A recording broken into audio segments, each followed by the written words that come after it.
Jury's all present, counsel, Your Honor. Thank you. Please be seated.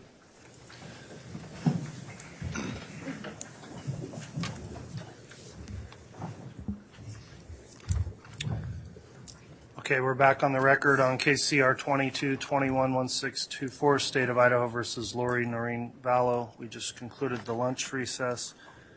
Mr. Wood is continuing with direct examination of Dr. Warren.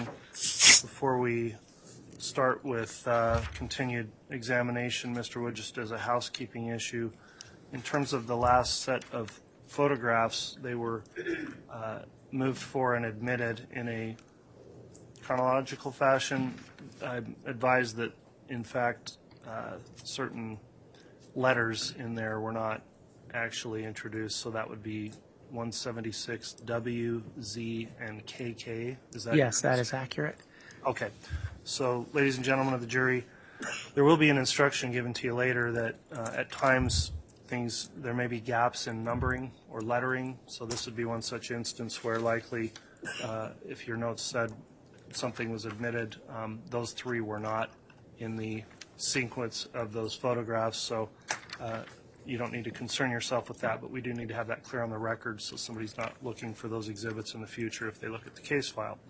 So with that noted, Mr. Wood, if you'd like to continue at this time with direct examination, you may. The court would note all parties are present and the defendant as well, and you can continue to question your witness. Thank you. And just for clarity of the record, with the next exhibit, I will, as we admit it, there will be a few similar items. So. Okay. Dr. Warren, when we left, we had briefly discussed your finding of a cause of homicide by unspecified means. That's correct. And you were discussing criteria for reaching that conclusion. Yes. And just to refresh the memory of the jury and everyone, can you tell us again, what is the criteria for a homicide by unspecified means? Yes. So I already discussed that this term is used or sometimes used as a cause of death. So that there are specific guidelines and criteria that are used dealing with this cause of death. One, it has to be objectively suspicious circumstances. And examples used for the guidelines are dismembered body, body is burned, body is buried out of sight, and there's some other ones as well, but this case clearly fits number one. Number two would be no findings at autopsy to explain the death. So it gives a couple examples. One is if you have a full body that's intact and you do an autopsy and there's no other cause of death to explain it based on your autopsy. Another example would be that there's not enough of the body present to determine the cause of death by way of autopsy. So that, in this particular case, that would fit number two. Number three would be toxicology. There's no toxicology. That would explain the decedent's death. In this case, the toxicology, I found no drugs or substances that would explain the decedent's death.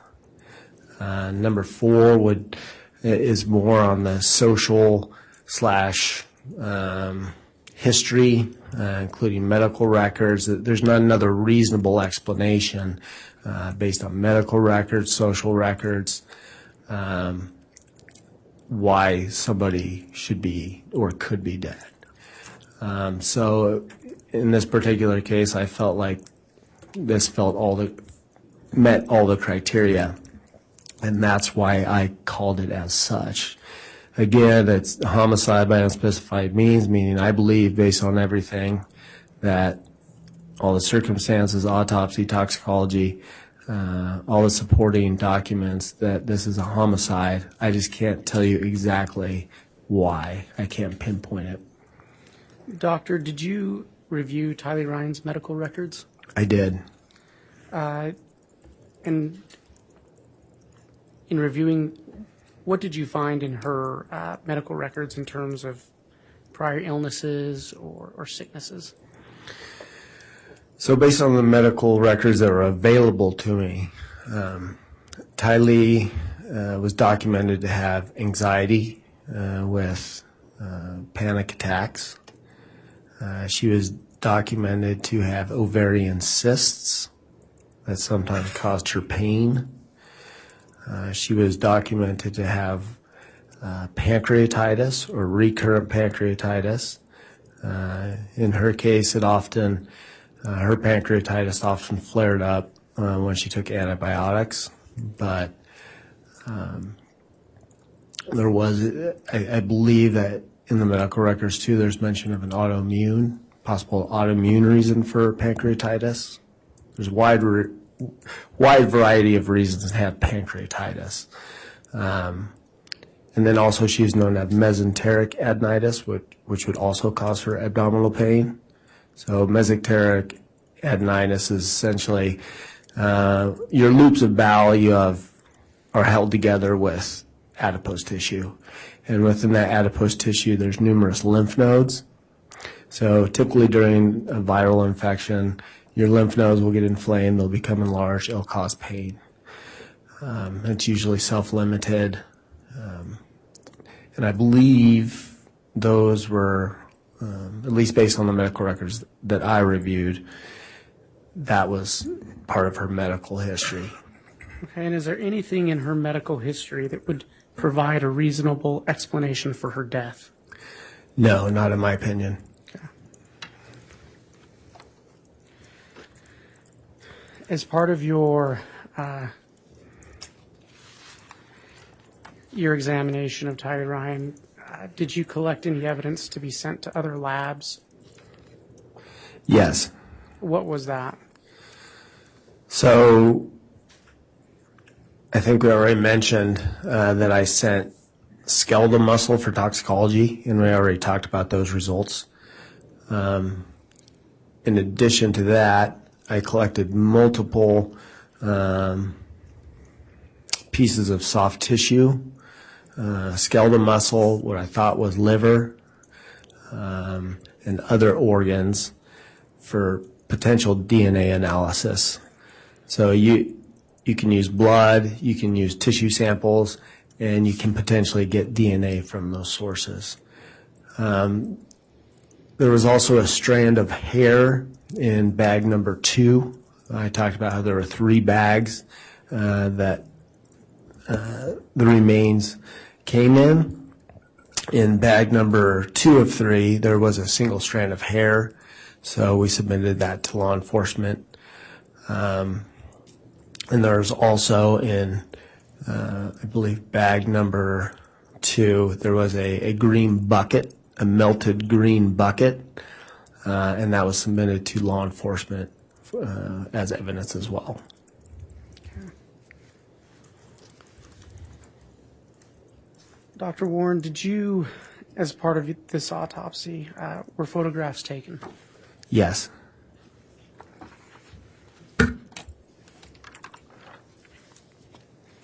Your Honor, I'd ask that the witness be shown State's Exhibit 177A through 177EE.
Doctor, can you review States Exhibit 177A through EE and let me know when you've had a chance to look over it?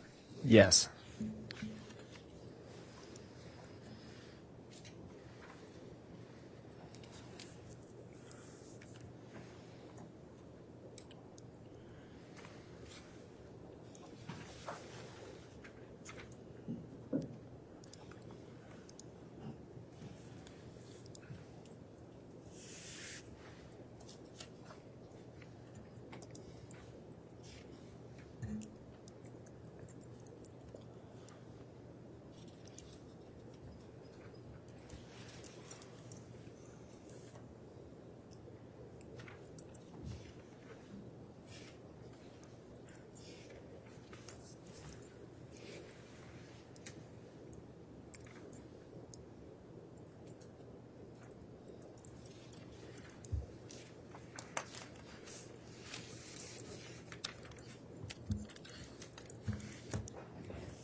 Okay.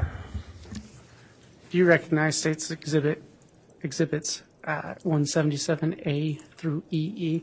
Yes. What are they? These are photographs taken at the time of the autopsy by our office. Okay. And you were present during that autopsy? Yes. And were some of those photographs even taken under your supervision? Yes. Okay. And do you recognize those photographs as true and accurate representations of what you witnessed that day? Yes.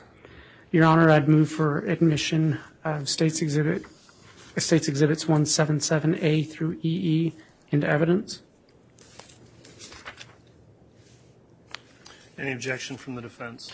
Yes, Your Honor, we would object that under Rule 403, these are more prejudicial than probative. All right, thank you, Mr. Thomas. I've considered that objection. The court does need to consider whether or not the probative value of the exhibits is sufficient to overcome any possible inflammatory effect that may be had on the jury. The court does find that there is a probative value that outweighs the inflammatory nature of what these may show. So on grounds of 403, the court determines that the objection is overruled.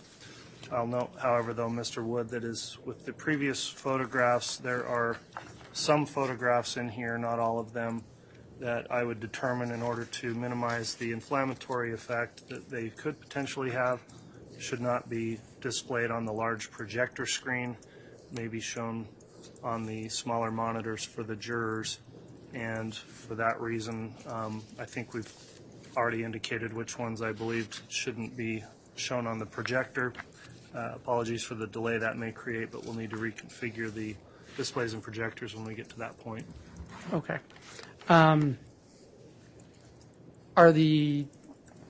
Is that exhibit admitted? It is. Okay. Your Honor, and just for clarity, for the record, if I may now list, there's a few numbers that are not in there. Okay, so we went A through EE, which I presume is A through Z, then starting with double A through double E.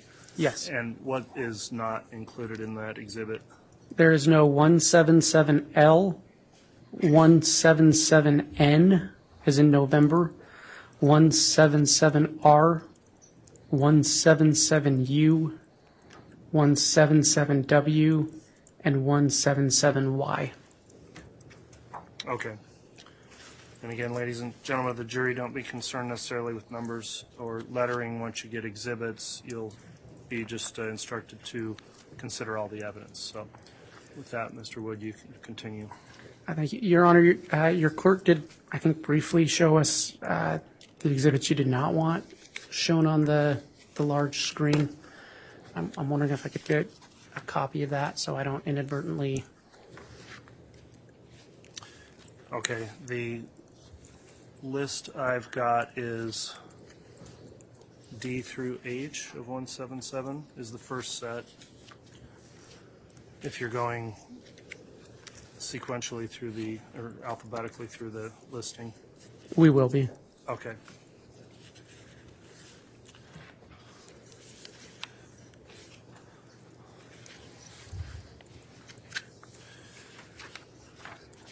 second group, then, Mr. Wood, is I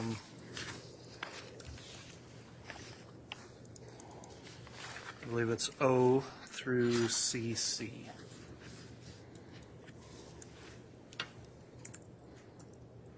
Okay.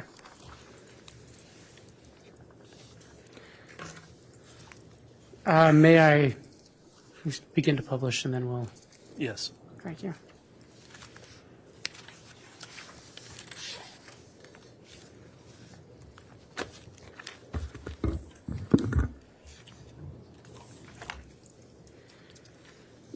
Doctor, can you describe for the jury what you observed in State's Exhibit 177A? Yes, as I mentioned, the remains came in 3 separate bags. So this is labeled 1 of 3, and you can see there's a red seal through the zippers of the bag. Again, the seal is to preserve evidence. And was there a number assigned to Tylee Ryan's case or autopsy for your lab? Yes. Same with JJ. There's a ruler with the case number 200611-61, and this is the number that was assigned to Tylee's case. And can you describe what's in State's Exhibit B? This is simply a close-up of the seal with number 506600, showing that it's intact. Okay.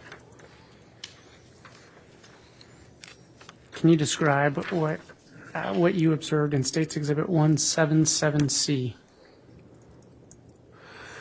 So after we broke the seal and opened the bag, within the body bag, there were large clumps of soft tissue and bone and dirt, and there were also 2 brown paper bags. You can see one of them is labeled with burial site ? And the other bag was unlabeled.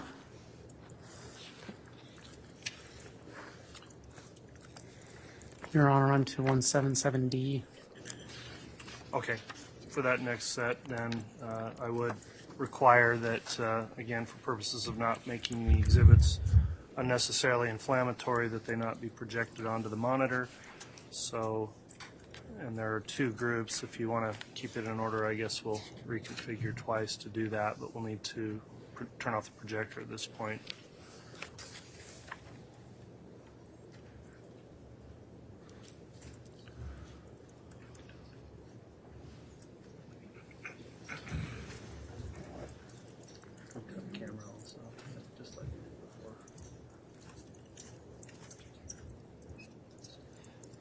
That's what I was going to have, yeah.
Okay, we're ready to proceed. Thanks, everyone, for your assistance.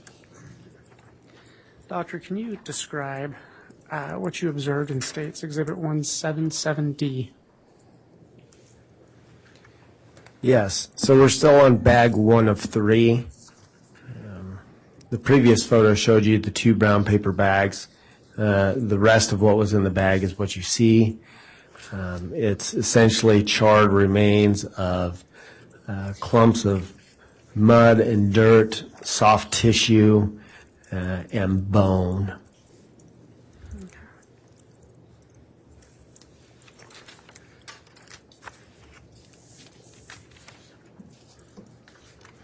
And can you tell the jury what you observed in 177E? So this is a photograph of what was in that commingled clump of charred tissue. Once we were able to clean off the debris and most of the decomposed tissue, what we have here is on the right side that's not on the blue board. We have to your far left, that's a sacrum with decomposed tissue and blackened charring. And then the other 2 bones, the middle and the right bones, that's the right and left hip bone with a small fragment of femur that's still attached to both of them. And you can still see there is blackened, charred appearance to portions of the bone, and there still is some decomposed tissue that's adherent to the bone. On the blue board with the ruler, on your far left, those are 2 small fragments of small bowel that we found within the commingled remains.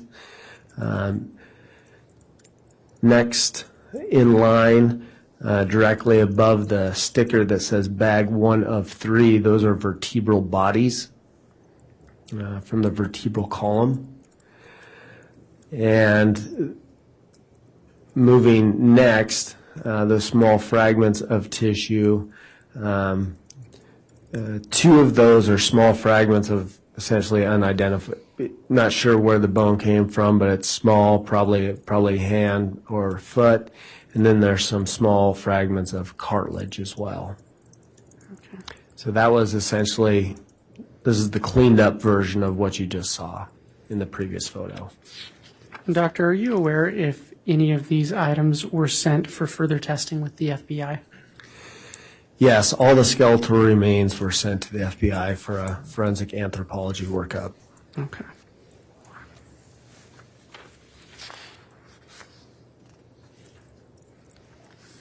And can you explain what you observed in States Exhibit 177F? So this is still bag 1 of 3. This is on your left, right above the ruler with the sticker bag 1 of 3.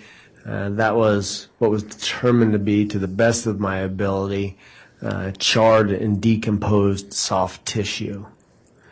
On the right, the blackened chunks of tissue, chunks of material, that was determined to be, those were charred clumps of mud,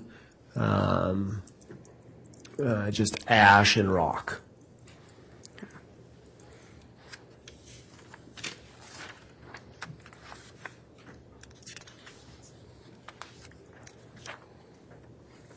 And can you describe for the jury what you observed in States Exhibit 177G? All right, so if you remember, we're still on bag 1 of 3. If you remember, the burial site question mark was within bag 1 of 3. And this is what was in the paper bag burial site question mark. You can see it came in a foil container, and there's multiple charred pieces of bone and other debris. You can make out on the far left, those are vertebral bodies. The remainder of the bones were just small fragmented bones that were charred.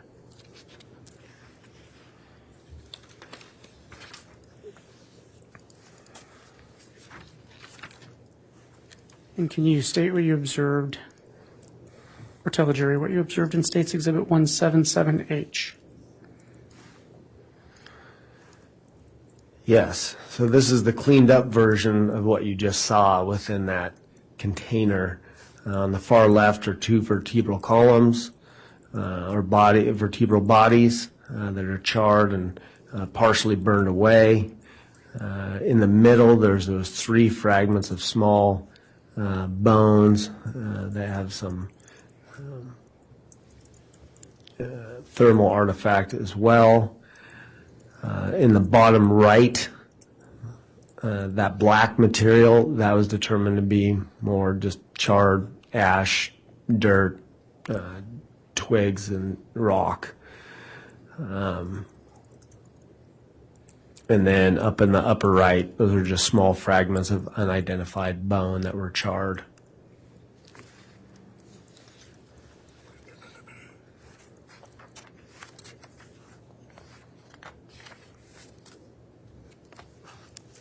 Can you state what you, Your Honor, I don't know if the court wanted to turn the projector back on, how it wants to do that.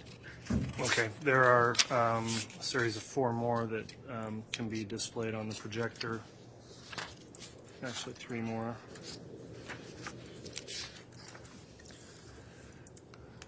It might be...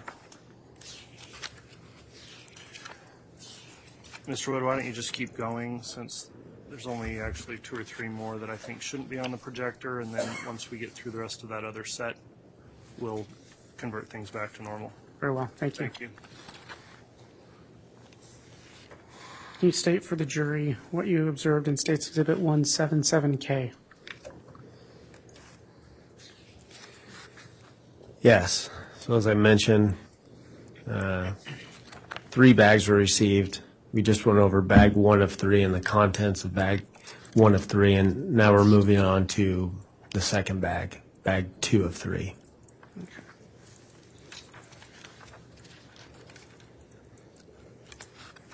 And what did you observe in State's Exhibit 177I?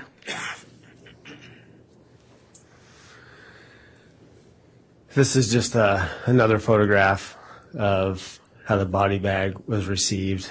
Body bag 2 of 3 is a suspected female. And 177J?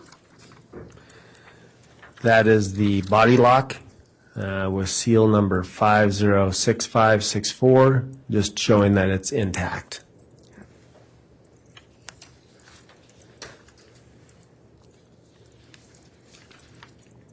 Can you state what you observed in State's Exhibit 177M? So this is once we broke the seal, opened the bag, and this is looking at one portion of what we saw within bag 2 of 3. And you can see there are just large masses and large clumps of, at this point it's hard to tell, but you can tell that there is clumps of tissue. You can feel the bone. You can also see, if you can see some green, I'm not sure if you're aware, if you can see that, but on the largest mass of commingled tissue, there's some green discoloration, and that was the green melted bucket that I was talking about. And just for clarity, Doctor, where I'm pointing my pen, is that part of what you're referencing? Yes. And is this part of what you're referencing? Yes. Okay.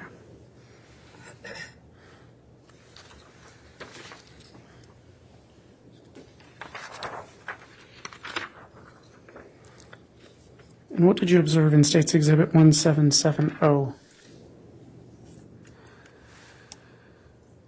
So this is all also within bag 2 of 3. So you can see there's more black and charred masses of tissue and debris and rock and dirt. And in addition to that, there's 2 brown paper bags. One of them is sealed with white tape. That's the far left bag. And then there's another brown paper bag that's enclosed within a clear plastic bag, and that's at the top of the screen.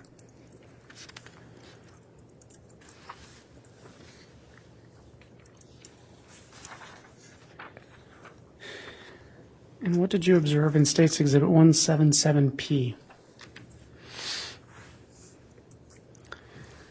So after sifting and partially cleaning through the debris and the remains, this is a portion of what we found.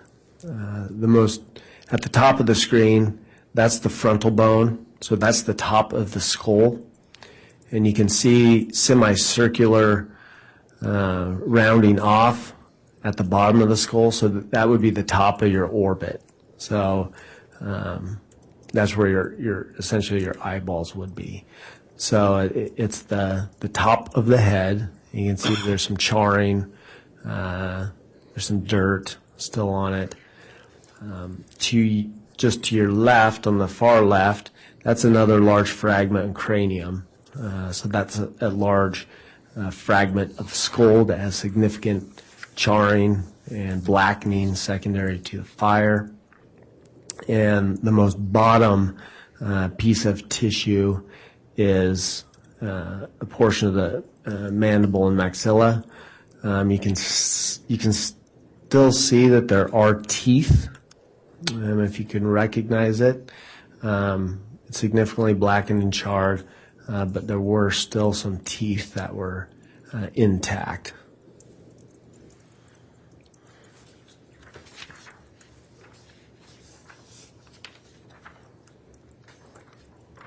And can you tell the jury what you observed in 177Q? So as we mentioned before, there were some organs that were identified within that the remains. So this is the heart right in the middle, and then on both sides of the heart are the right and left lung. So they're still attached to one another. You can see the great vessels. They look like straws kind of coming out. So those are some of the great vessels that come off the aorta. And now this is not what a normal heart and lung looks like, just so you know. This is significantly shrunken. The heart and the lungs are both significantly shrunken. They're disrupted, they're charred, they're burned, they're falling apart. And so that was what was found, at least part of the organs that were found.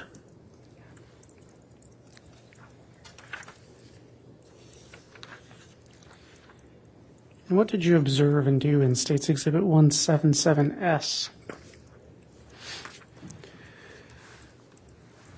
So again, this is just a little different view. Although the tissue, the organs are significantly obscured due to thermal injury and decomposition, you still do your best to try to rule out any kind of disease process or any kind of injury.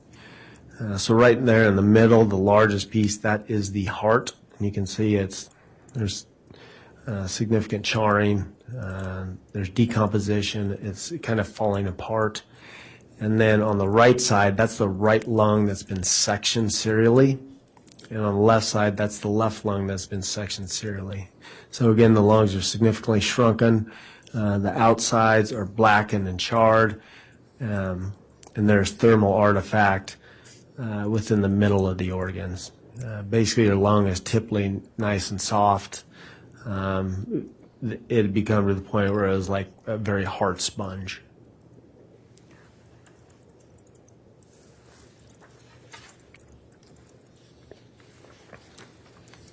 And what did you observe in State's Exhibit 177T? So as mentioned earlier, one kidney was identified, and this is that kidney. Very similar to the heart and the lungs. It was extremely shrunken. It was blackened. It was charred. Significant heat thermal artifact. That's essentially it.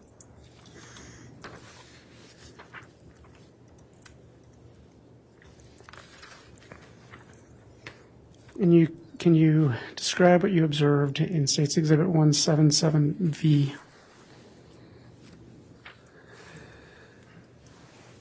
So this is bag 2 of 3 after it has been cleaned up. So the organs are not in there, the organs that we just went over, the heart, lungs, and so forth. But these are all the bones that we're able to sift away and clean. As I mentioned earlier, in the top right corner, you can see there's these larger, flatter bones, and that's part of the skull. You can see in the bottom right-hand corner, there's a scapula. There's some long bones, including the a tibia and fibula from the lower leg. Some of the bones in the middle, right below, one of the large skull fragments, there's multiple rib fragments. Just to the left, I don't know if you can see, it's at the very top to the left. It's a sternum with multiple ribs coming off of it. I believe there's 1, 2, 3, 4, 5 ribs coming off one side and 2 ribs coming off another side. Doctor, to clarify, is this what you're speaking about, where my pen is pointed? Yes. Okay. And then there are multiple other just black and charred bones that are essentially unrecognizable. And then even further to your left are some smaller hand or foot bones, as well as burnt soft tissue or charred soft tissue in your very upper left. So basically what you're looking at is after a week of sifting through bag 2 of 3 that you saw earlier, those are the bones and the soft tissue that we recovered.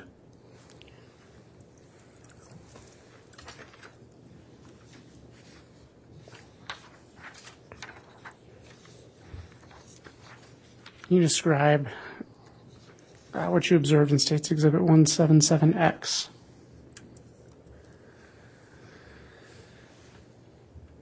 So if you remember, there were 2 brown paper bags within bag 2 of 3 as well. So within that paper bag, you can see on the left, there are multiple charred pieces of bone, unrecognizable bone. Most likely at the very top, those small, they look like little logs. Those are likely hand or foot bones. And that was what was in the brown paper bag. Okay.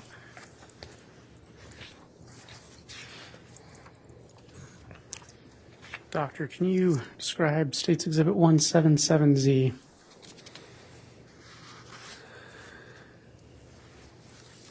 So that was, we've completed bag 2 of 3. Now we're moving on to bag 3 of 3. This is a little different. The first 2 bags came in black body bags that were sealed. This came in a sealed large brown paper bag. And within this brown paper bag, there were 5 smaller paper envelopes that came within this bag 3 of 3. Mr. Wood, at this point, we can continue to just project these regularly if you'd like going forward. Sure. We'll take a moment to reconfigure.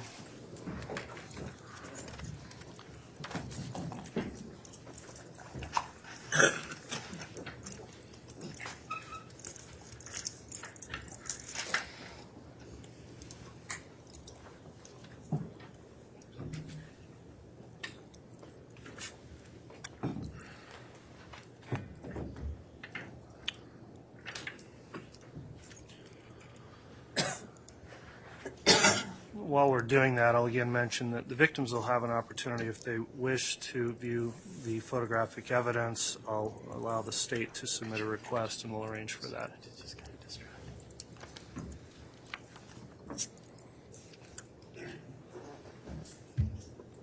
Thank you.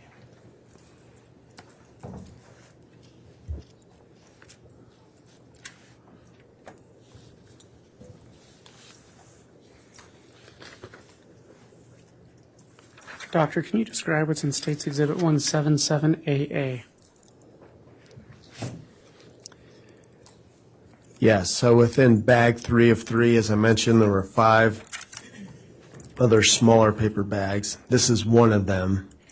and it has identification information, including fire pit A northwest. Do you recall what was in that bag? Yes, in this bag, and also moving forth with the 4 other bags, they're essentially just small fragments of unidentifiable charred bone.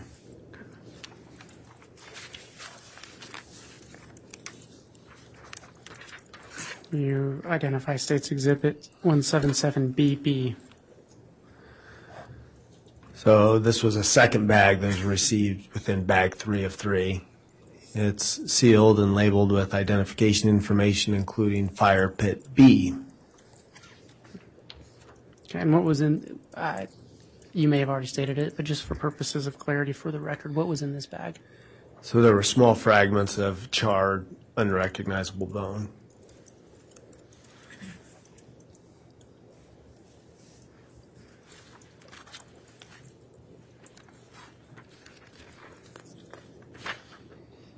Can you describe what you observed in State's Exhibit 177CC? Yes, so this is a third bag within bag 3 of 3, again with identification information. I think the description was suspected bone fragment. And do you recall what was in it? Again, small, charred piece of unrecognizable bone. And when I mean unrecognizable, they were bone. I just couldn't say where they came from because they were so small and charred and fragmented. And can you tell the jury what you observed in State's Exhibit 177D? I'm Again, sorry, let me restate that. 177DD. So this is a fourth paper bag within the bag 3 of 3, again labeled and sealed with the description suspected bone fragments. And within this bag was also small, charred, crumbly, unrecognizable pieces of bone. Okay. And can you describe what you observed in State's Exhibit 177EE? And this is the final fifth bag that is sealed with identification information and labeled suspected organic matter. So within this bag there was small charred fragments of soft tissue. Were you able to identify those pieces of tissue? No.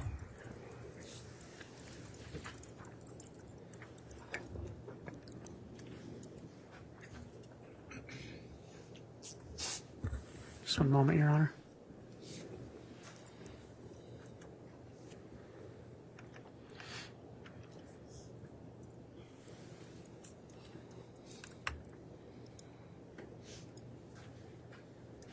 Your Honor, the state has no further questions at this time. All right, thank you, Mr. Wood.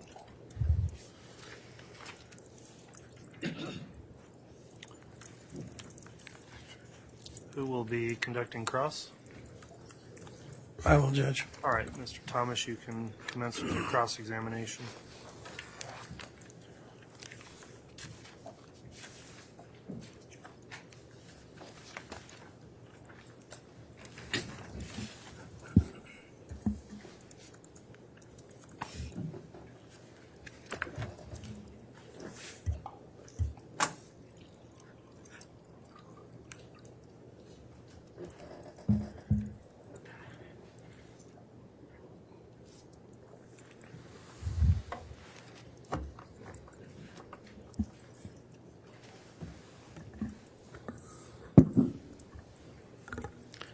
Good afternoon, Dr. Warren. Good afternoon. So it looks like you're a forensic pathologist, correct? That's correct. So where did you, I think you said you got your medical degree in Denver? Correct. The University of Colorado. Okay. And where did you do your undergraduate work? I went to Stanford University. Okay. And when was that? 1998 to 2002. 2. Okay. Any other postgraduate work other than going to medical school? Other than, we've already gone over this, but my general pathology residency, neuropathology fellowship, forensic pathology fellowship, and that's it. Where were those done? So the general pathology was done at Oregon Health and Sciences University in Portland, Oregon. The neuropathology fellowship was at the same place. I just stayed there for another 2 years. And then for my forensic pathology fellowship, I went back to Denver for the forensic fellowship. Okay.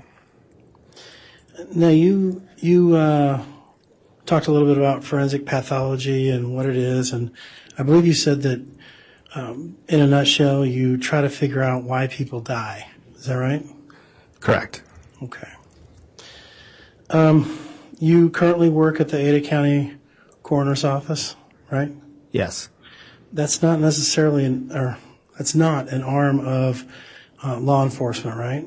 That's correct. Okay. You're kind of an independent office. You don't work with law enforcement necessarily, right? I would say I don't work for them, but work with them often. Okay. All right. And in this particular case, well, I guess when you say you work with them, what does that mean? You are not an independent. You don't look at this case, each body. You don't look at it independently. You kind of look at it with an eye towards law enforcement. No.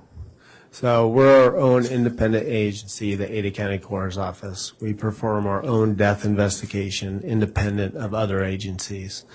But in case of suspicious cases, homicide cases, we obviously rely upon information. You can't do an autopsy in a black box, right? You can't do it in a basement with no information. So we often rely upon information from law enforcement to help us determine the cause and manner of death. Okay. And so you say you do somewhere between 200 and 250 autopsies a year? Correct. And about 20 of those or 10% of those are homicide or some sort of suspicious circumstances? Yes. All right. And the state said that the prosecutor said that you have some sort of a contract with Fremont and Madison County. Is that right? That's correct.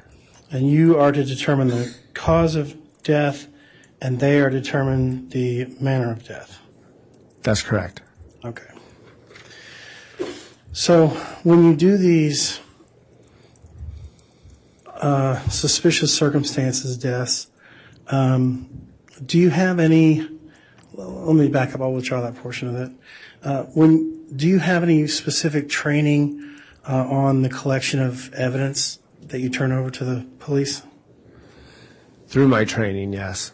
Okay, let's talk a little bit about your training with collection of evidence. Tell me about that. So during your forensic pathology training, you perform a number of homicides. I think even in fellowship, you're required to do, I believe, at least 20. So during that time, you are, at least in my fellowship, you're trained on how to get nail swabs and fingernail clippings, or getting the clothing off the body, or doing anal, vaginal, oral swabs, and so forth. So it's really just based off experience and doing evidence collection where you get most of your training. Okay. So you don't have any specific training from law enforcement on how to collect trace evidence? No. Okay. Do you know what trace evidence is? Yes, trace evidence that you can, like a piece of hair. Okay. That's one example of trace evidence. Okay. And so when you're doing these suspicious death autopsies, I mean, I've done a number of murder cases, and so I kind of know the routine, but I don't know that the jury knows. So why don't you tell me a little bit about who's in the room when you're doing this autopsy? You're not doing it alone. There's obviously a photographer, right? Correct. Okay. Who else? So it really varies. If it's, say, a natural, well, I guess if we're talking about suspicious death where law enforcement is there or may be there. Oftentimes, in this case, for example, I was obviously there. There were 3 autopsy technicians from the 80 County Coroner's Office who were there, who helped me with the autopsy. There was the prosecutor, Rob Wood, was there on that day. There were 2 Rexburg Police Department detectives that were there. The Fremont County Coroner was there, and a Fremont County detective was there. Okay. And who was in charge of collecting the trace evidence that was found on the body? Was that your job? Yes. So ever since I've been at Ada County, it's essentially been the role of the forensic pathologist to collect evidence off the body. So say there's a scene and there's a body at a scene. So at that point, it'd be law enforcement is going to collect evidence on the scene. And then once the body gets transported to our office, it has always been the responsibility of the forensic pathologist to collect evidence off the body. Okay. And once you, is there anybody there, a police officer, a prosecutor, anybody who's saying, hey, I want you to collect that? Or are you just kind of in your zone and they're just there to watch you do your thing? No, it's a collective. I think it's a team approach. There are certain things that we typically always get. If we can, on suspicious cases, we always try to get fingernail swabs, hand swabs, oral swabs. If there's any kind of sexual anything sexual to the case, we'll get vaginal swabs or anal swabs or penile swabs. We always give the clothing and submit it to law enforcement. But there is also an element of sometimes law enforcement will ask for specific things, like I want this. Right. Can you do that? I guess in this particular case, that's what I don't want to talk about generalities. I just want to talk about what happened in this particular case, okay? Right. So tell me about any conversations you may have had with law enforcement or the prosecutor here, Mr. Wood, or anybody that was in the room as to what they wanted you to gather as far as evidence. I don't think I can recall exactly what was said. It was 3 years ago. Right. Was this recorded? No. You don't video record? No. You don't audio record? No. Okay. So it's just your word, whatever happens. Okay. So tell us about what do you remember being directed to collect as far as trace evidence? So I imagine we had a discussion, and we would say... Well, I don't want you to imagine. I want you to focus in on this particular case if you can. Right. And focus in and say, this is what I remember happening.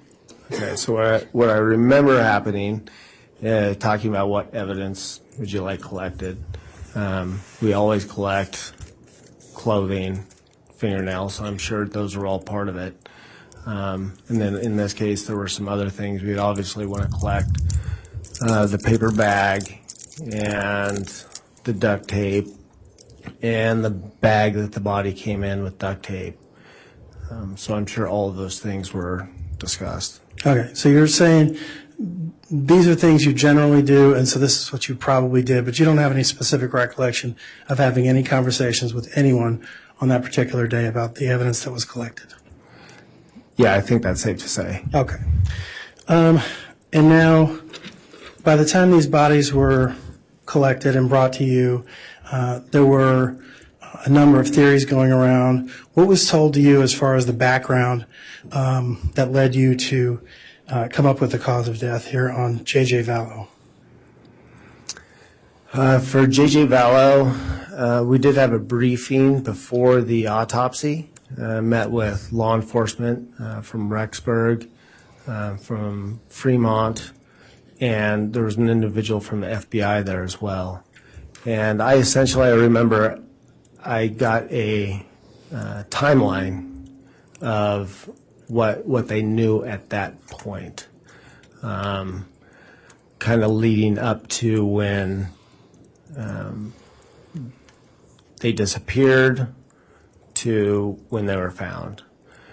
So I essentially got a general guideline or timeline, I'm sorry, of the events that had happened up to that point.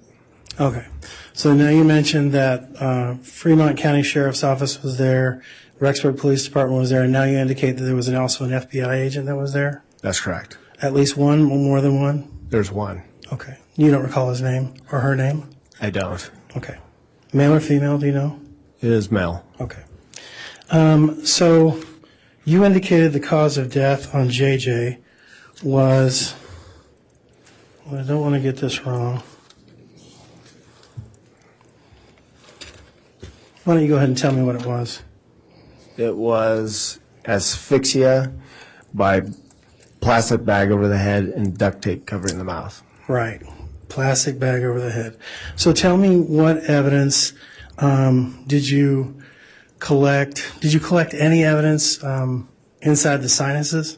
Did you swab the sinuses and pull out any evidence? No. Okay. Did you swab the throat or go down the throat somehow and swab anything down there? Yes, we took oral swabs. Okay. And did you find any evidence of microplastics or something that might be consistent with someone being smothered with a plastic bag? Well, I wouldn't expect to find that, but no, we didn't find anything. Okay. So how is it that you're coming to the conclusion that this person was smothered with a plastic bag? Right. So, going back, so JJ was found with a plastic bag over his head. That was duct taped tightly. He was bound. There was evidence of a struggle, and there's no other explanation of why he was dead. So as a rule out. I wouldn't consider a rule out because there's a plastic bag over his head.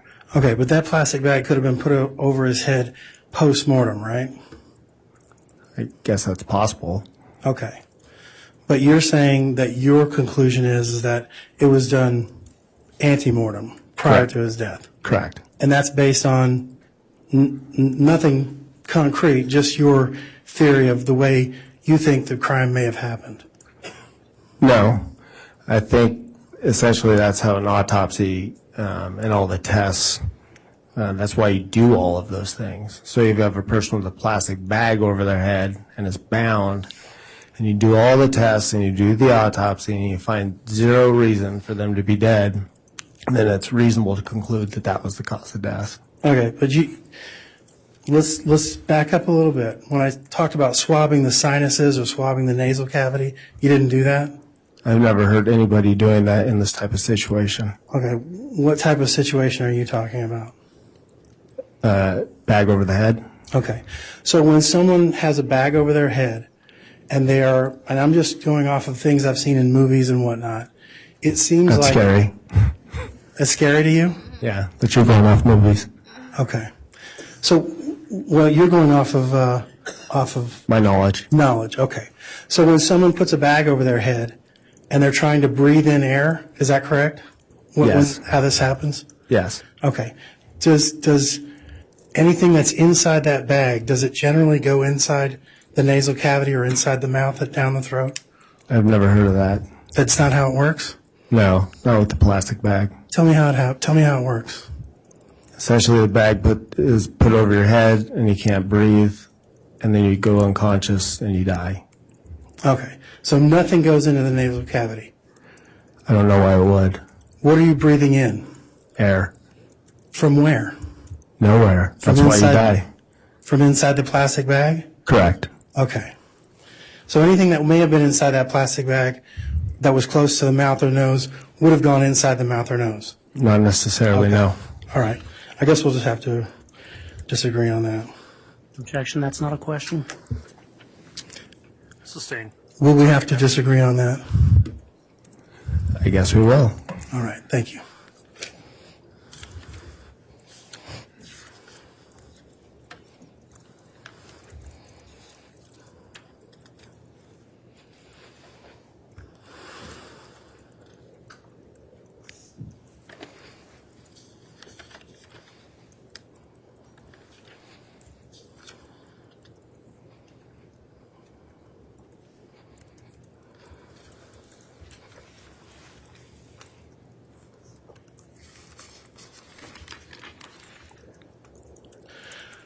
So you turned JJ from face up to face down, and did you collect any trace evidence that was on his back or his buttocks or his legs?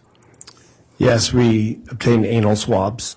Okay, but there were no hairs, loose hairs, or anything that, or other swabs other than the anal swabs.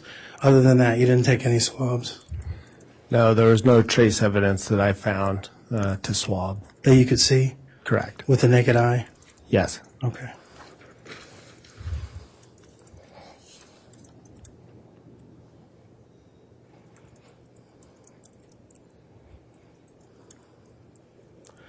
The bruising that was on JJ's arms, you indicated that that was antemortem or prior to his death? Correct. Okay. So, how soon prior to the death, or how likely is it that this was done contemporaneously with the death, like at the same time? That's a good question. So you can't really look at a bruise and date it specifically. They even done tests where you look at it microscopically, and it's not real great. So all I can really say is that the bruising looked recent. It was fresh. It was red-purple within the soft tissues. Usually if it's a healing type bruise, even though he's decomposed within the soft tissues, you'd expect different discoloration, maybe some healing. But it looked recent. So that's all I can really say. I can't say if it was right at the time of his death or shortly prior or how shortly prior, but it looked pretty fresh. Pretty fresh being within days, right? Oh, no, I think that's probably a little too far out. Yeah, I mean, I can't say for certain. It was probably right around the time if there was a struggle or shortly before. So within the day? Or hours. Or hours. Thank you. Nothing further. All right, thank you, Mr. Thomas. Any redirect from the state, Mr. Wood? No, Your Honor. All right, that'll conclude the testimony then of this witness. Can Dr. Warren be excused from any subpoena, or may he be recalled? I believe he can be released. Any objection to his release from the defense? If I could have just a second, Judge. Yes.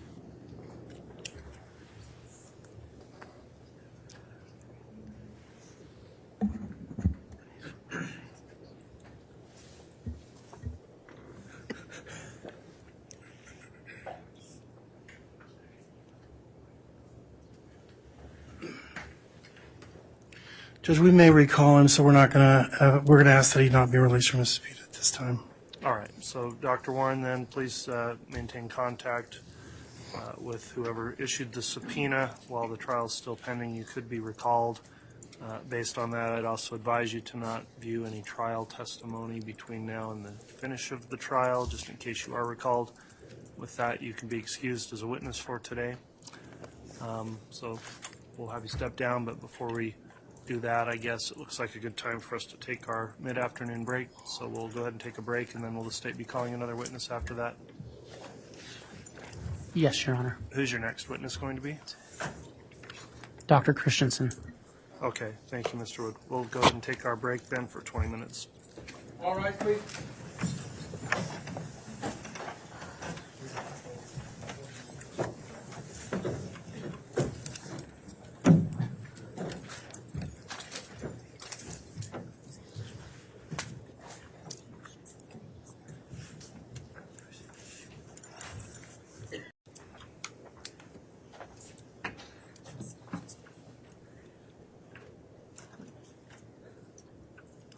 Thank you. Please be seated.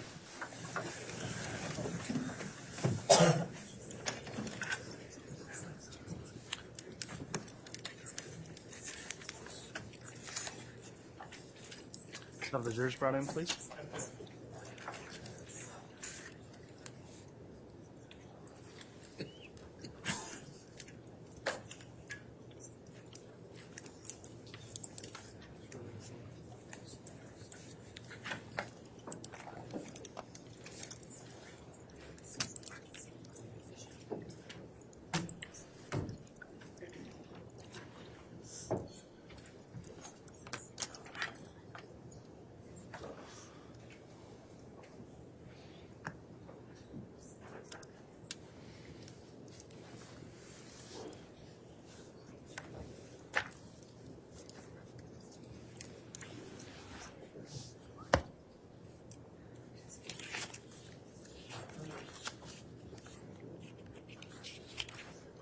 All rise, please.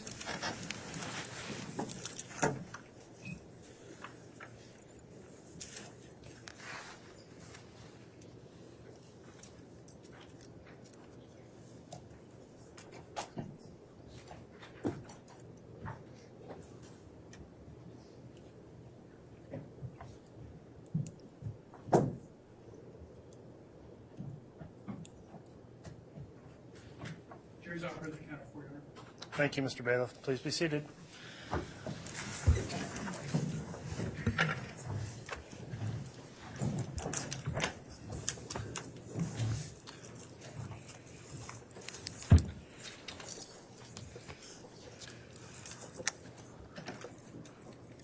Okay, we're back on the record on CR 22-21-1624, State of Idaho versus Lori Vallow, continuing the state's case in chief. The state can call its next witness. Your Honor, the state will call Dr. Christensen, Angie Christensen.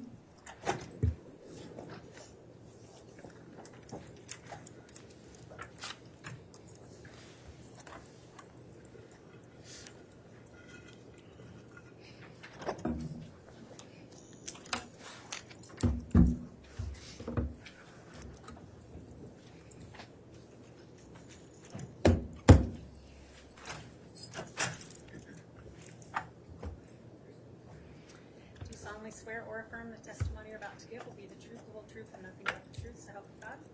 Thank you.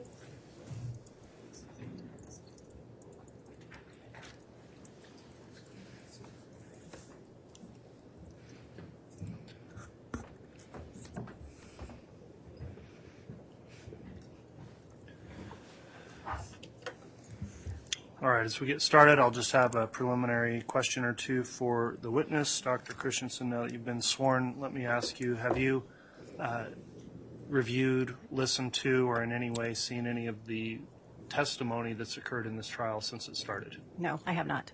Okay, thank you for that. With that in mind, I'll ask you to please make sure to sit forward and talk right into that microphone to make sure we pick up your voice on the recording. We're making a court record as well, so please make verbal responses to any questions you're asked, and please try to avoid talking at the same time as any attorney that's questioning you. So with those rules in mind, Ms. Smith, if you'd like to inquire on direct, you can do so. Thank you, Your Honor. Good afternoon. Good afternoon. Will you please introduce yourself to the ladies and gentlemen of the jury and then spell your last name? My name is Angie Christensen, and Angie is spelled A-N-G-I. Christensen is C-H-R-I-S-T-E-N-S-E-N. Okay. Now, ma'am, are you a doctor? So should I call you Dr. Christensen? Yes, I have a PhD. Okay. Ma'am, can you tell us a little bit about what you do for a living? I am a forensic anthropologist at the FBI laboratory in Quantico, Virginia, where I've worked since 2004. Okay.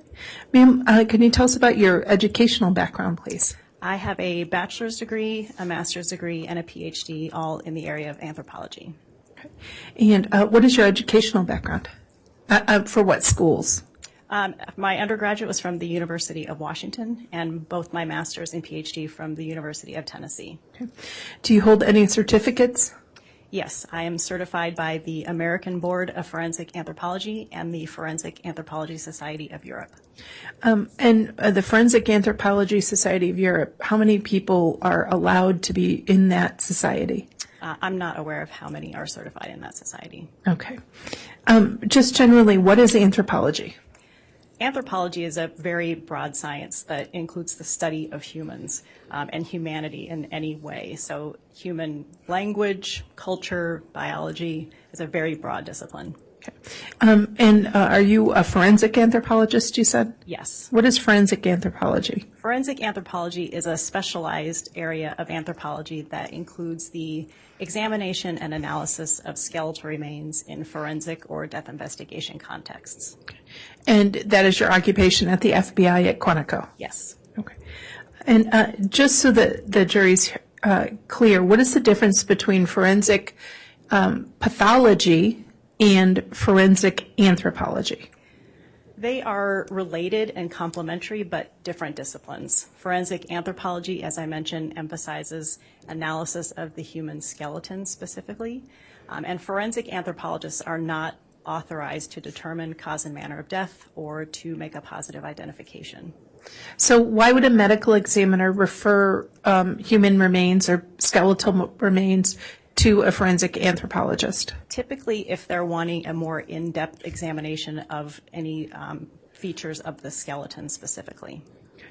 And so if a medical examiner wanted an in-depth analysis of skeletal remains, what sort of process, if there is a general process, would one go through in doing such an examination? A forensic anthropology examination it can be pretty varied and depends a lot on what exactly is submitted and what type of examination is being requested. But generally speaking, an examination will begin with a visual assessment of the bones, looking for which bones are present, their general condition, and things like that. That might then progress to things like looking at bones under a microscope, taking measurements, or taking x-rays. Okay. Now, were you involved in a laboratory number, and I believe an FBI number, HQA3290279? Yes, I was. And was that your internal lab number 2020-01332? Yes, that's correct. And that was referred to the FBI Quantico by the Ada County coroner? Yes, they're the ones who made the request to the laboratory. And they sent some human remains for their case number 200611. Yes. All right. And those photos have already been admitted, Your Honor, as the photos from the autopsy of Tylee Ryan. Are you aware that those remains have since been identified? Yes. Okay. And are you aware that those remains have since you looked at them been identified as Tylee Ryan? I may have learned this information at some point in the investigation, but I don't recall specifically when. In this specific case, specific process, what methods did you use? Specifically in this case, I did that initial visual assessment. I did take some measurements of the bones. I looked at some of the items microscopically, and I took CT scans, which are a three-dimensional X-ray. Do you have an idea of how many bone fragments you received from the Ada County coroner that turned out to be some of the remains of Tylee Ryan? I don't recall the exact number, but somewhere in the ballpark of 100 or more. Okay. Was there any decomposing tissue or any tissue with it? Some of the skeletal remains or bones did have some soft tissue still attached. And in your position as a forensic anthropologist, do you work with or analyze tissue? Skeletal tissue is technically a tissue, but it is a hard tissue, and I do not work with soft tissues such as skin, muscle, and organs. Okay. So let me ask, if you know, if the remains you received were all from one single person, do you have any idea of what percentage of the body you received in terms of the skeletal remains? Because of the condition of the remains in this case, which were fragmentary, I don't know the exact proportion, but all major parts of the skeleton were represented. So, for example, parts of the cranium, parts of the thorax, and parts of the arms and legs. Okay. Turning to your specific analysis in this situation, let me ask that you be shown two exhibits for reference, States Exhibits 182A and 182B, both of which have previously been given to both defense counsel and the court.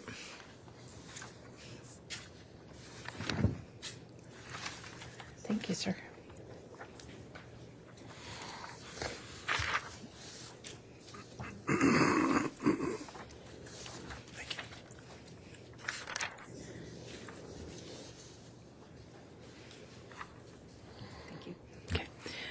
Ma'am, do you recognize these? Yes. Okay. What are they? And if you could, what is Exhibit 182A?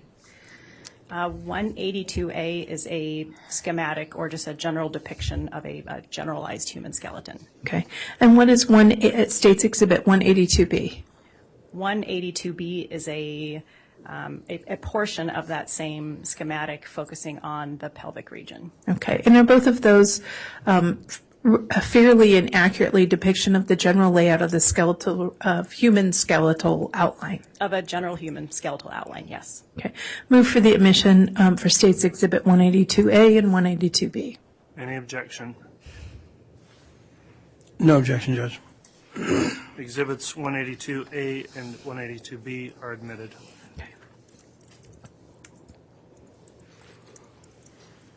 Thank you, sir. Okay, we'll come to these in a minute. Now, ma'am, when you did the review of the remains that you were provided, let's just... I'm sorry. I apologize, Ms. Smith. We're omitting these just for demonstrative evidence, right? They're not the actual skeletons of anybody that we know of. I think it's an important distinction that they are, I would consider, demonstrative exhibits since they don't relate to any particular person in this case. Thank you. I apologize. Thank you, Judge. Yeah, no, that's no problem. And if I neglected to say that, I apologize. Very well. Now, turning to the specific examination that you did, what were your general observations of the skeletal remains and remains you received?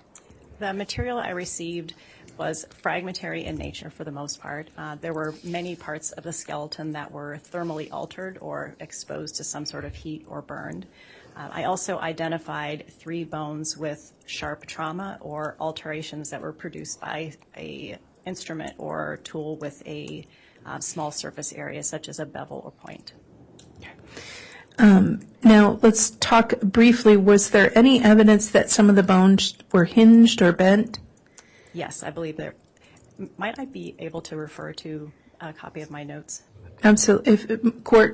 Judge, she provided the state, as she walked in, a copy of her notes that she might need to refresh her recollection. Maybe she'd be given those. Yes.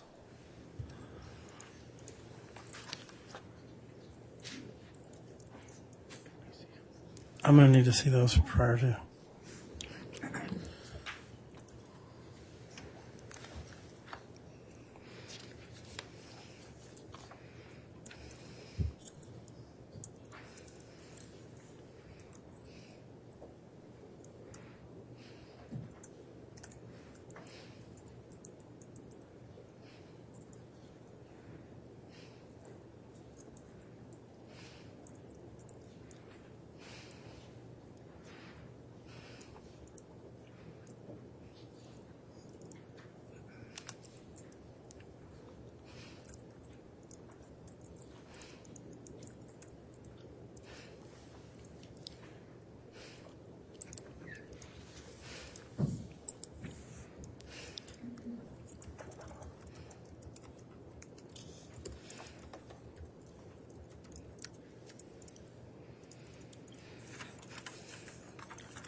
Ma'am, if you need, there's water up there. I appreciate it. I brought some too. Thank you.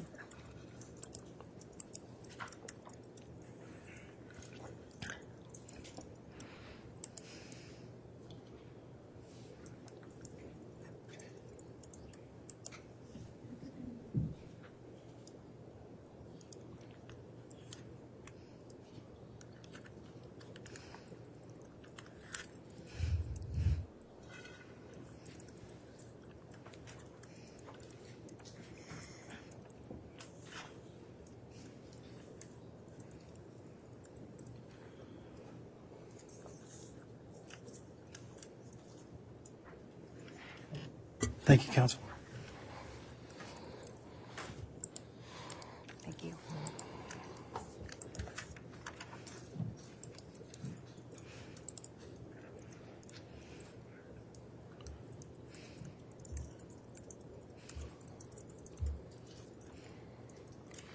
Yes, from my review, my report indicates at least one incidence of bone that was hinged or bent. Okay. And does it indicate also that it was perimortem at the time? Yes. Okay, what does perimortem mean? Perimortem means at or around the time of death, but it's important to make the distinction that forensic anthropologically, what we refer to as perimortem could extend into the postmortem period. And the reason for that is when we are looking at just the bones and we're not looking at any of the soft tissues, all we can see is how the bone reacts to force. And the bone, if it stays in a what we call biomechanically fresh state, but basically just in a state that retains moisture and collagen and the things that make bone a bit flexible, if that's preserved well enough into part of the postmortem period, the bone reacts exactly the same way. So anthropologically, perimortem could be right at the time of death, but it could also be after the death event if the bone was still in that biomechanically fresh state. And so when you talk about Could you back up a little bit? Right at the time of death, also could be after. That it could extend into the postmortem period. Okay. So when you talk about biomechanically fresh state, what if a bone was subjected to extreme heat or subjected to and received thermal damage? Could that affect that process as well? Yes, that would affect the biomechanical properties of bone, which would make it more brittle. Okay. So turning to a discussion of was there any evidence that the bone received thermal damage? Yes. Okay. Now, just so that we're clear, what does thermal damage mean? Thermal damage is an alteration to the bone caused by exposure to heat or fire. Okay. How were you able to tell that some of the bones in this case had been subjected to heat or fire? Burning does a number of things to bone. It changes the color. So bone is naturally a sort of creamy white color, and as it becomes burned, it turns tan and black and eventually white.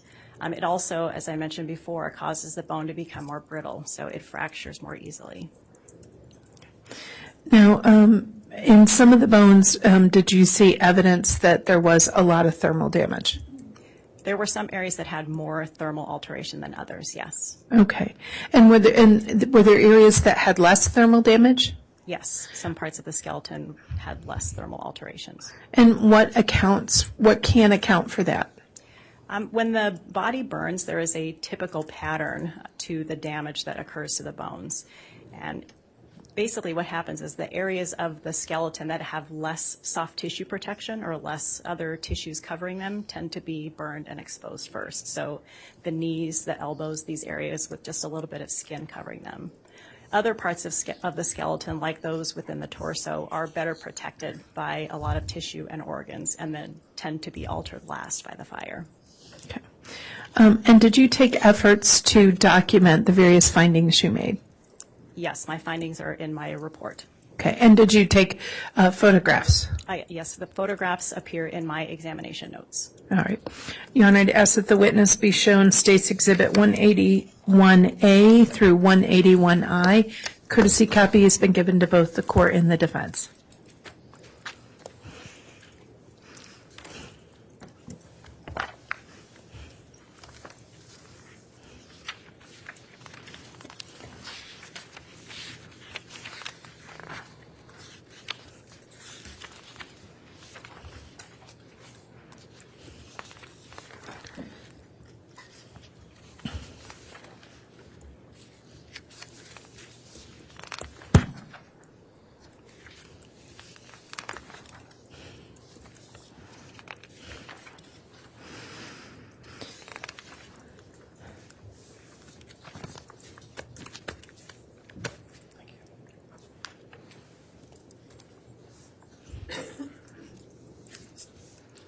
Thank you.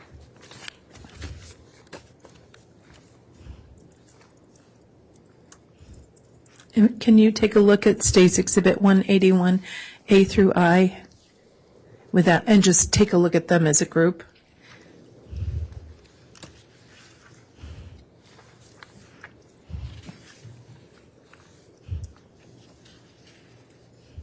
Do you recognize each of those? Yes, these are photographs I took during my examination. Okay. And these State's Exhibit 181A through I, are they all accurate copies of some of the photographs you took of the bones you examined of Tylee Ryan? Yes. Okay.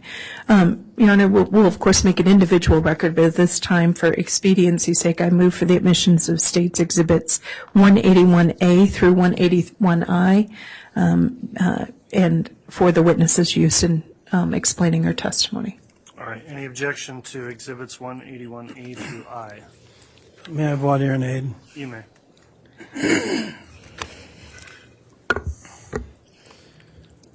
Doctor, some of these photographs have scale, and then some of them also have scale as well as numbers with arrows on them. Is that correct? Yes. And those numbers with arrows on them, those were put on after the photos were taken? Yes, those were used to annotate the photos in order to demarcate and differentiate alterations that I observed on the bones. Okay. I'm going to use a term that is probably not appropriate, but photoshopping, that you superimposed the numbers and the arrows, but you didn't do anything to the actual underlying photos. That's correct. Okay. 181D, I'm not sure. There's some photos, and then it looks like there may be something else there. Could you tell me what that is? The colored, the black with the yellow and green and red? Yes, all of the images in Exhibit 181D depict screen captures of the CT scan or the 3D X-ray that I took in the laboratory. And that one that's different colors is just a different visualizing mechanism that I used within the CT scan software. Okay. But you took screenshots of those, and that's based on your taking the CT scans. Yes, so the CT scan is a 3D file, and what's on this page is a two-dimensional screen capture of a particular view of that 3D file. And then if you turn to 181G.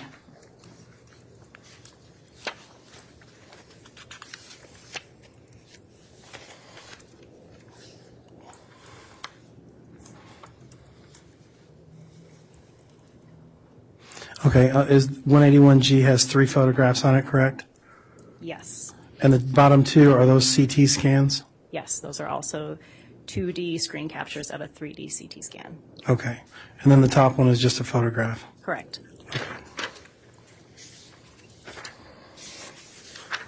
And then 181I? 181I is a traditional two-dimensional X-ray. Okay, so it's a radiograph? Yes. Okay, and did you do that yourself? Yes. Okay. Your Honor, based on that foundation, I have no objection. All right, thank you, Mr. Thomas. So exhibits 181A through I are all admitted. Your Honor, I request permission to display these. You may. Okay. And we'll take them one at a time and ask the doctor to explain on the record what they are. But first, let me ask a quick question. You mentioned some thermal evidence of thermal damage. Did you see any evidence in any of the bones that you had of carnivore activity? Yes, there was one bone that had marks on it that are consistent with what you see when carnivores scavenge or chew on bones. And when you say carnivores, we're talking a dog, a cat, A meat-eating animal, yes. Okay. Let me show you what has been marked as 181A.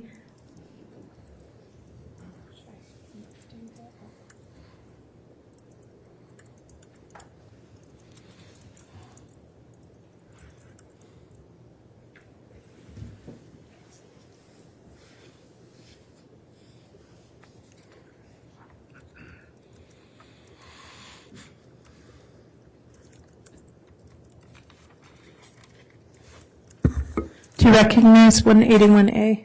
Yes. What is it? That is a photograph depicting portions of the left and right femur or thigh bones. Okay. And when you say the left and right femur, why did you take these particular pictures? I take pictures to document everything in my examination. Okay. And you earlier referenced that you'd seen some activity of carnivore activity? Yes. Is that depicted in this photograph? It is not. And in my notes, it indicates that this was noted on the trochanter, which is going to be on the back side of what's depicted here in this image. Okay. So in the back side of this bone is where you found the carnivore activity? Yes. Okay. Now, for reference sake, maybe people's memory of anatomy is better than my own. So, but for reference, let me show you State's Exhibit 182A. Do you have the laser pointer up there? Yes. Okay. Can you point to us where the bone you just referenced is?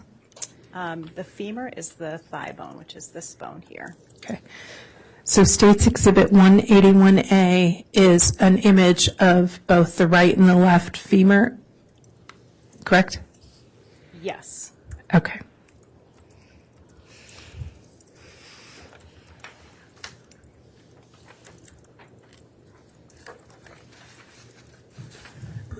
Now, you earlier referenced thermal damage to the bones and that you could see discoloration, right? Yes. Okay. Let me show you State's Exhibit 181B.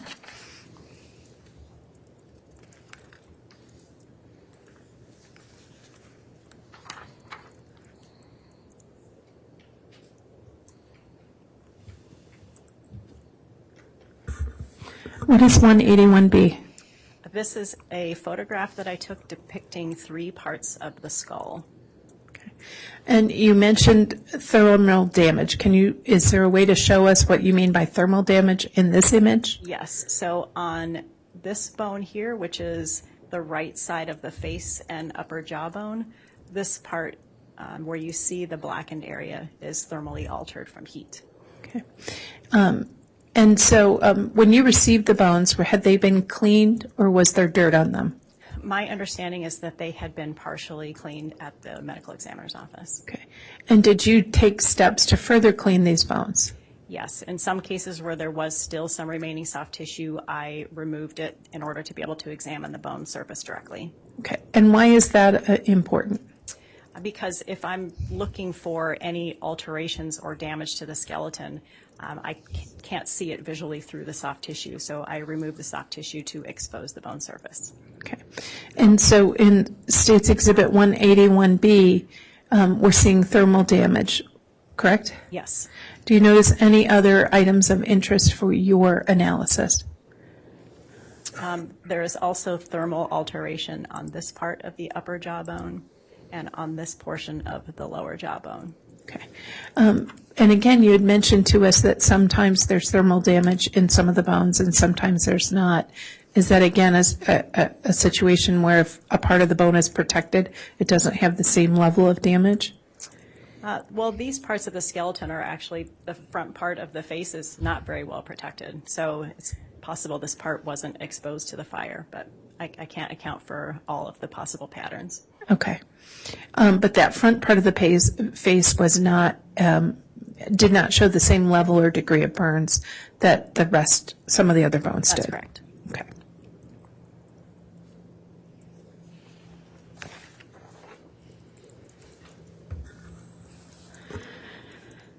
Now, do you have experience in examining items in bones that have experienced or show evidence of trauma? Yes. Okay. What sort of trauma have you observed in bones, just generally? Generally, the types of trauma on bone that can be categorized are blunt trauma, which is from something with a relatively large surface area moving at a relatively low speed. There's also sharp trauma, which is identified as trauma resulting from impact from an implement with a very small surface area, or such as a bevel or a point. Or high velocity projectile trauma, which is trauma due to a small surface area object moving at a high rate of speed. Okay. In the bones for Tylee Ryan, did you examine them for evidence of the trauma? Yes. Okay. And what sort of trauma, if any, did you observe? On 3 of the bones, I identified sharp trauma. Okay. Which 3 bones did you identify sharp trauma? That was the left and right innominates or hip bones and the sacrum, which is the back of the pelvis or the bottom of the spine. Okay. And for reference purposes, let me show you again State's Exhibit 182A.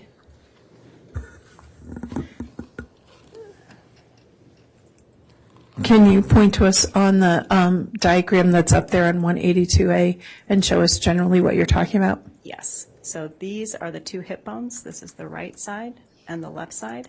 And the sacrum is the one right in the middle at the base of the spinal column. Okay. And that's areas where you found evidence of sharp trauma. Yes. Something sharp, a knife or a hatchet or something of the like caused injury in this area. I can't identify the specific tool type, but it was something with a small surface area, such as a beveled edge or a point. Okay. And a tool mark examiner would be the person who might try to identify what object would do that. Yes, the procedure in my agency is the anthropologist identifies the location and general nature of sharp traumas, and that's then forwarded to our firearms and tool marks unit for additional analysis. Okay. Now, let me show you just for reference, it states Exhibit 182B, which is a close-up of that area. Okay. Could you again point to us the area where you saw the trauma? Yes. So this is the right innominate or right hip bone and the left side and the sacrum in the middle. Okay. Thank you. Now, did you document the injuries that you saw? Yes, I documented the sharp alterations that I observed. All right, let's start with your item 16. And let me show you States Exhibit 181C.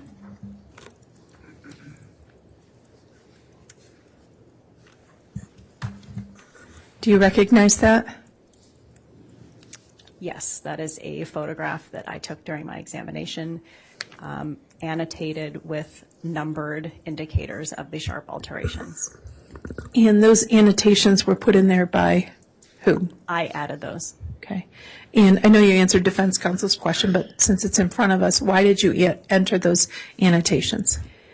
So just to make it clear in my documentation and report where these alterations were located. Also because these two photographs are taken from two different views, and numbering them helps to clarify that some of them can be visualized on both sides of the bone. Okay. When you say visualized on both sides of the bone, that means the front side and the back side? Yes. Okay.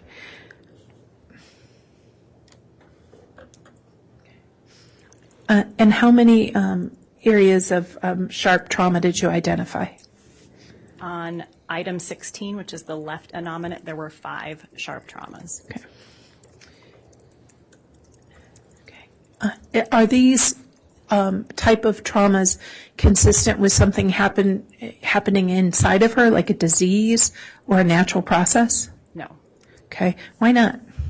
A disease process affects the bone in a much different way. So a disease might cause the bone to react or respond to that disease by, for example, depositing what we call woven or a very loosely organized bone that results in a weakened area of bone.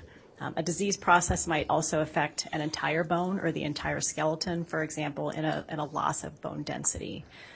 In this case, what's seen are alterations to the bone from an external force with no evidence of that response or remodeling. Okay. When you say an external force, something or someone penetrated and pierced this bone? Yes, this was an external force imposed on the bone.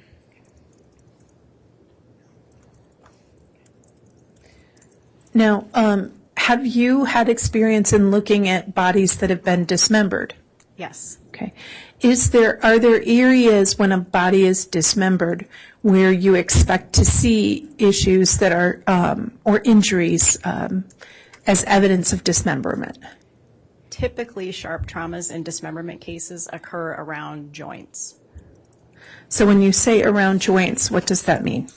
Around parts of the limbs and body that join together. So, for example, where the arms or legs or head meet the torso. Okay.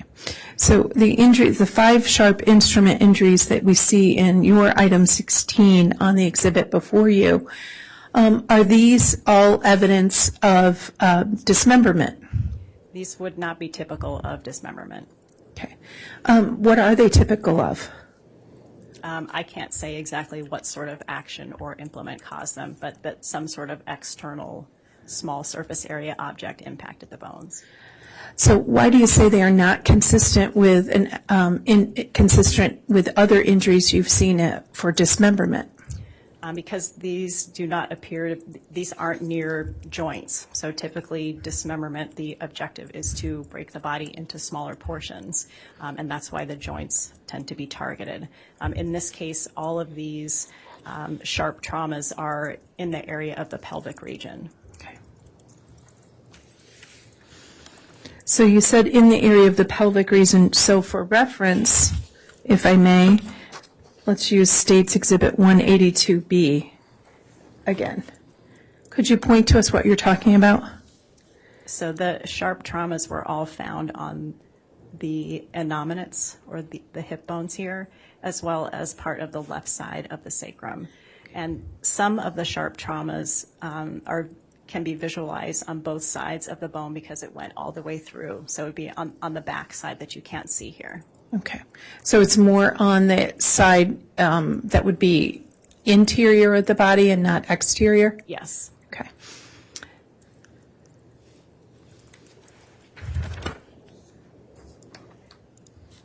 You referenced earlier with defense counsel having taken x-rays and CT scans of item 16. Let me show you States Exhibit 181D. Do you recognize it? Yes, these are two-dimensional screen captures of a three-dimensional CT scan that I created of item 16. Okay. And why did you do that? Using CT scans helps to better visualize traumas or other features that might be useful for, in other cases, for identification purposes. Okay. And do you see some of the sharp trauma items that you've discussed reflected in these CT scans? Yes. Can you point those out to us, please? Yes. So some of them are, I don't know which numbers these are because this isn't an annotated one, but one example is here, another here, there's another here, and one here. Okay. And what about the lower ones? Can you see them there? This one does not visualize them very well. That setting didn't, but I do see sharp traumas here, here, another here, and another here. Okay. The one lower, where in the body is the one that's lower, typically located? Are you talking about this one right here? Yes, ma'am. This is on the top of the pubis. If you wanted to show the skeletal